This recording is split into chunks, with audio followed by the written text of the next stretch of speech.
standing shamefully in a courtroom, surrounded by demons on my left and angels on my right. Satan as the persecutor, holding millions of records about my life, and God sitting on a throne with a mighty gavel in his hand. I had no lawyer.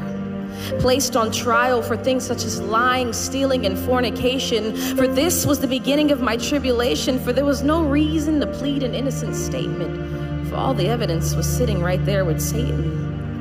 The demons smiled as tears rolled down the judge's eyes, for they clearly knew that now was the hour of my demise. But wait. In came a light shining so bright that the demons smiling suddenly jumped with fright. And the man that walked in that night was none other than Jesus Christ. Darkness departed to give way, and glory was all the angels could say, as the man that walked in that night pulled out a lighter and immediately set Satan's records against me on fire. He took the sentence file and erased my name, looked at me in the eyes and said, "Daughter, I'll take the blame." Handcuffs were placed on this man and he was thrown to the ground. The entire courtroom gasped at this horrendous sound, and the sudden seized the beat of his heart. The man that walked in glowing had now become dark.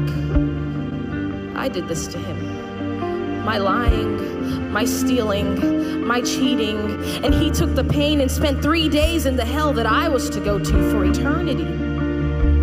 I left the courtroom that day, and there was nothing I could say.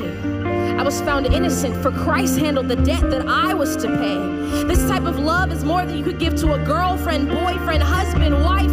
This man died for me. I owe him my life. And even though my life is not at all worth it, how could you ever trade preferent for perfect? See, I gave my life to Christ and suddenly picked up a mop. The lying, cursing, cheating, all that had to stop, because my life had been bought. And it'd be a shame to sit there and do nothing but let it rot. I'm not perfect, and the will to sin hasn't completely diminished from my life, but I believe Jesus' word